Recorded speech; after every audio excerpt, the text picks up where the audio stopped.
Hello and welcome to my channel. I'm MrTieDye.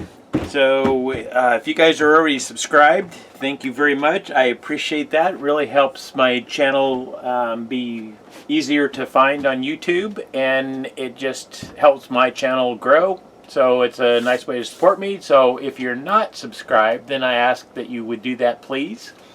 If you're finding value in what you're watching here. And it's easy to do. All you got to do, see this little Futurama version of me down here in the corner, right here? Yeah, just click that button, and there will be a subscribe button, and you can click, and then you're done. You're subscribed. Then if you want to make sure that you receive notifications of any new videos I put up, or when I'm doing a live stream, if you click that little bell next to the subscribe thing, I think that's right below the video, then you'll get notifications. So anyways, I've had lots of requests for tie-dye pants because I wear tie-dye pants all the time myself. In fact, I got a pair of tie-dye shorts on right now. These are my Fire and Ice shorts here. So anyway, what I do when I'm going to tie-dye a pair of pants, I just go out to a store like Goodwill or one of the secondhand stores, and I look for light colored pants. And then the other thing you want to check to make sure of is that they're 100% cotton. And these are Dockers here. They're not white, they're kind of a light tan color, so you can tell the difference between this towel and the shorts, or the pants. They don't have to be completely white for the colors to show up, so any light colors should work fine. If they're like a light blue, it might give a greenish cast to your yellow, but anyways, any color pants that are light, you can tie-dye, just to make sure that they're cotton if you're using the Procion dyes. So let's go ahead and get started on this.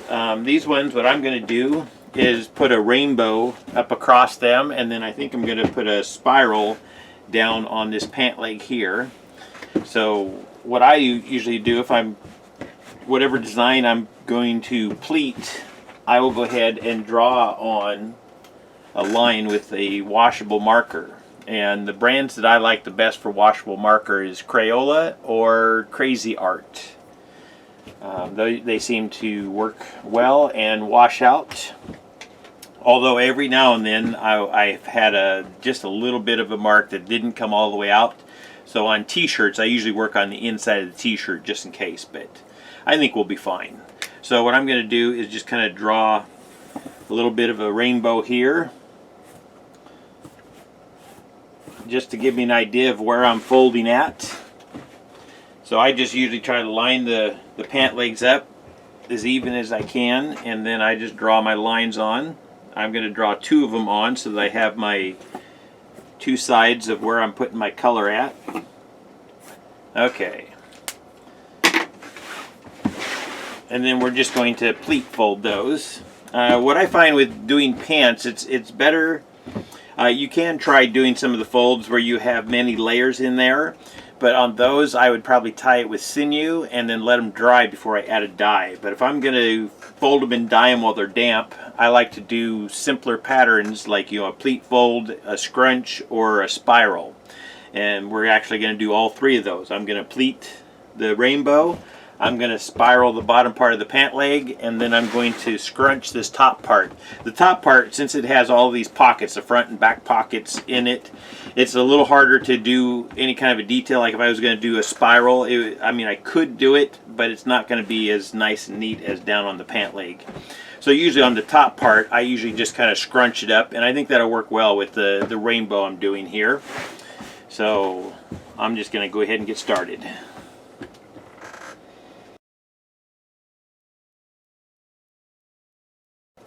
Now I'm going to tie this up with kite string. I do have a video on how I use the kite string, but you can also use rubber bands or whatever your preferred method of tying is. And you can also tie this with sinew if you wanted to. I just prefer the cotton unless I'm doing the really tight ties with the sinew.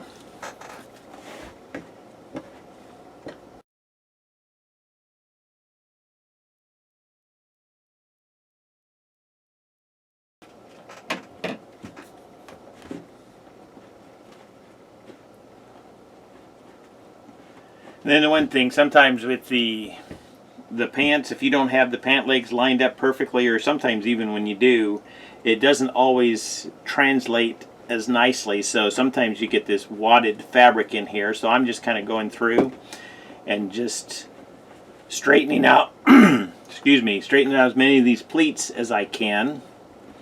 And some of it is just going to be kind of scrunched up in there.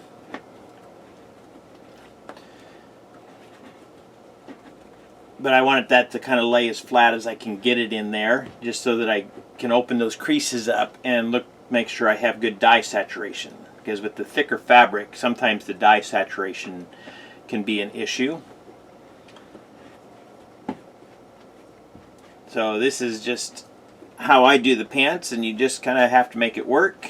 Like I say, part of this here is all kind of scrunched in there, but I'm just dyeing this in rainbow colors.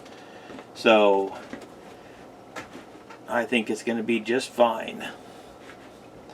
Might make my rainbow line just kind of go a little bit wonky, but that's fine too.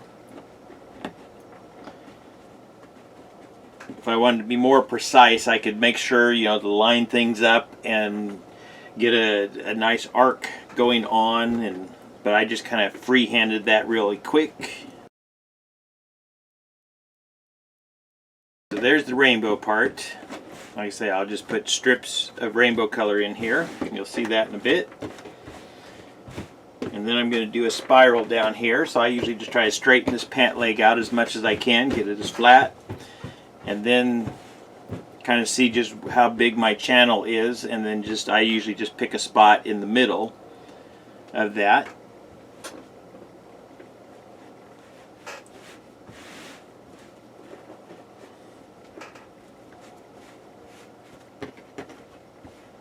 And it's a little thicker fabric than t-shirts are, so it just takes a little bit more work with these pleats in here. So I just kind of try to form these pleats here.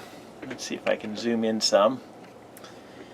Form these pleats and just keep wrapping them around that center spot. So you got to kind of hold on to that center spot as you twist this a little bit, and then just slowly work these pleats around that center spot.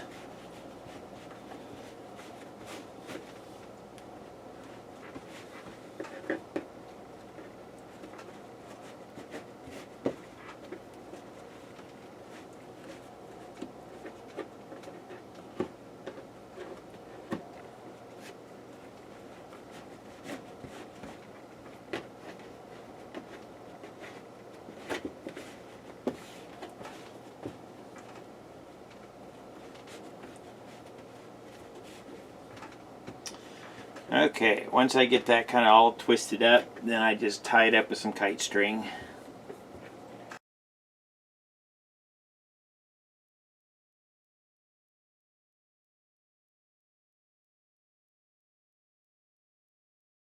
And then since I'm scrunching the top part up here, let's zoom back out.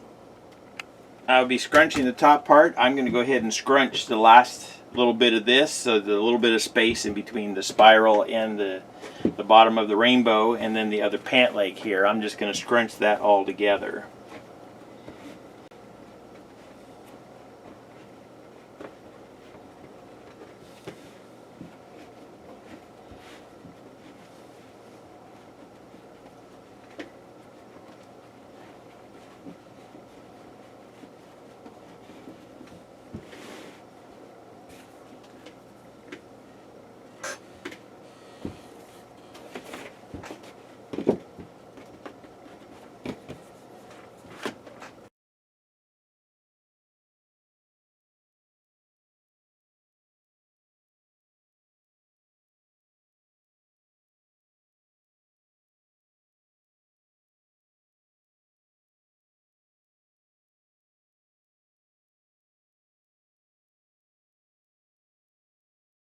Here are the pants tied up. So I got a scrunch up here, I got a rainbow in the middle, a little bit of scrunch there, and a spiral down here at the bottom of the pant leg. So I'm going to get some gloves on, we'll get some dye splashed on this.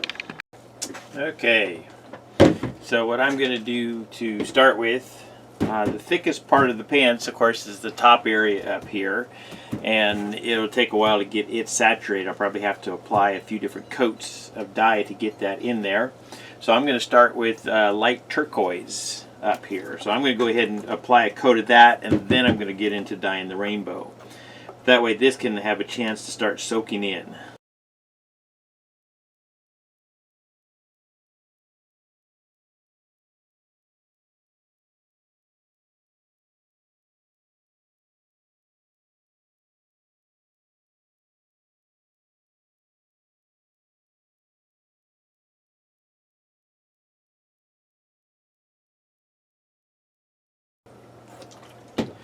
And this is something I had thought about here just a second too late. I had already started applying a dye, but since I was putting turquoise here, instead of putting my orange here, I should have put my purple or blue here. So I didn't catch that quick enough. I'd already started applying the dye, but so I'm going to apply just a little bit of fuchsia up here between the orange and the turquoise. Just otherwise it will end up with more brown that way. So, but that's a minor thing. But just something to keep in mind when you're laying your colors down.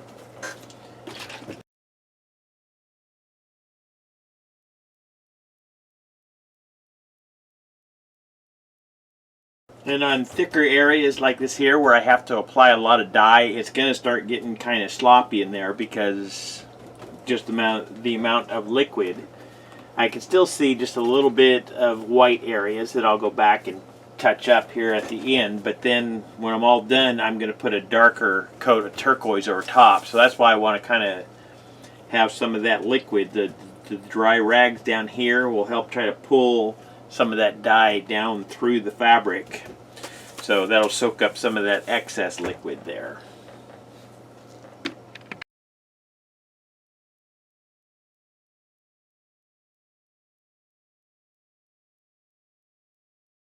Okay, now this here's my regular strength turquoise. This other one that I've been using is way watered down. So I probably put about this much regular turquoise dye in, then filled the bottle the rest of the way up with just plain water.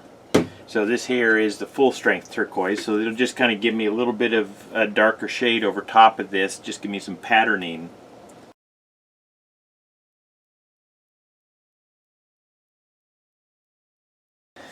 Okay, then once I'm all done dyeing, then I usually will go ahead and open up and look to see if I have any white spots down in there. So anywhere that I see that, I can add just a little bit of extra dye.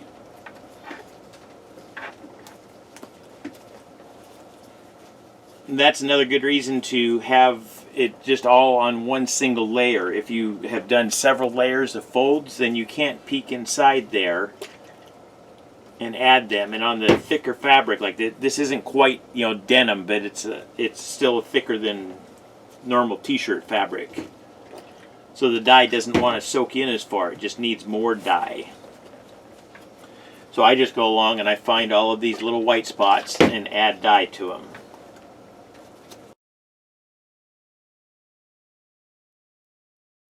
And a cuticle pusher or something with a nice smooth edge on it is going to be a handy tool to use. This, like I say, is a cuticle pusher, and this is something I can stick down inside the cracks and kind of open that up. Sometimes that's easier to do than sticking your fingers in there.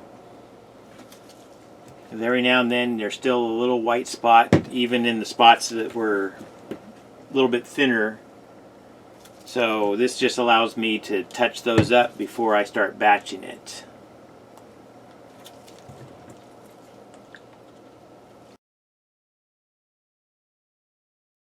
Okay, so I'm going to go ahead and set this aside now. I'm going to batch this for 48 hours and then I'll wash it out and have the results for you in just 2 seconds.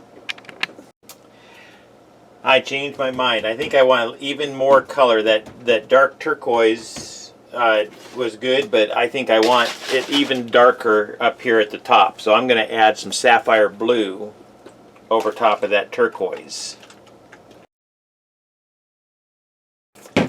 Okay, now this is ready to batch for 48 hours, and I'll have it for you once again in about 2 seconds.